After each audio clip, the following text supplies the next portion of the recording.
பிரெடேட்டரோட கிளான்ல இருந்து வெளியேற்றப்பட்ட young and வீக்கான குட்டியான ஒரு பிரெடேட்டர். டெக்ன்ற புரோட்டகனிஸ்ட் பிரெடேட்டரோட பாயிண்ட் ஆஃப் வியூல தான் இந்த படத்தை நம்ம பார்க்க போறோம். தன்னோட ஒர்த்தினஸ் தான் ஃபாதருக்கும் கிளானுக்கும் ப்ரூஃப் பண்ணி தன்னோட ஃபர்ஸ்ட் ஹண்ட் பண்றதுக்காக கலஸ்கின்ற ஒரு பிளானட்டுக்கு போற நம்ம யங் பிரெடேட்டர். இந்த பிளானட்டோட நேம் கலஸ்கி. இதோட மீனிங்ன்றது பாத்தீங்கன்னா பிளானட் டெத்ன்றது தான் அந்த நேமோட மீனிங்கே இருக்கு. இந்த மாதிரி ஒரு பயங்கரமான பிளானட்டுக்கு தான் நம்ம டெக் போறாரு. டெக் சோலோ அந்த பிளானட்டுக்கு போறதுல கூட ஒரு ஹியூமனாடி கிரியேட் பண்ணப்பட்ட சிந்தசைடையும் கூட கூட்டிட்டு போவாரு.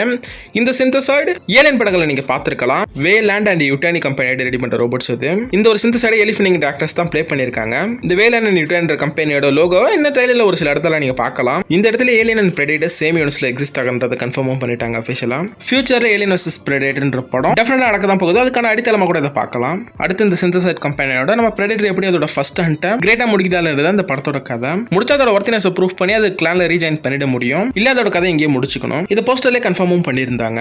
ஃபர்ஸ்ட் ஹண்ட் லாஸ்ட் சான்ஸ்ன்ற மாதிரி. அடுத்து இந்த டெக்ன்ற பிரெடேட்டர் ரொம்ப ஹியூமனைஸ் பண்ணப்பட்டிருக்கு, குட்டியா இருக்குன்ற மாதிரி சொல்றாங்க. அதோட கிளான்ல இப்போதைக்கு ரொம்ப யங்காவும் வீக்காவும் இருக்க ஒரு பிரெடேட்டர் இது. அதான் அந்த பிரெடேட்டர் குட்டியா காமிச்சிருக்காங்க. ஹியூமனைஸ் பண்ணப்பட்டதுக்கு ரீசன் பாத்தீங்கன்னா புரோட்டகனிஸ்ட் அந்த படத்துல பிரெடேட்டர் இருக்கிறதுனால அது லுக் அவங்க ஹியூமனைஸ் பண்ணிருப்பாங்கன்னு நினைக்கிறேன். ஆனா அது தேவை கிடையாது. ரைட்டிங் பக்கம் இருந்தா எந்த ஒரு புரோட்டகனிஸ்ட் கூட நம்ம ஈஸியா கனெக்ட் ஆயிடலாம். அடுத்து டெக்கோட ஹேர் ஸ்டைல் பண்ணீங்கன்னா கிட்டத்தட்ட வைக்கிங்ஸ் மாதிரியே இருக்கும்.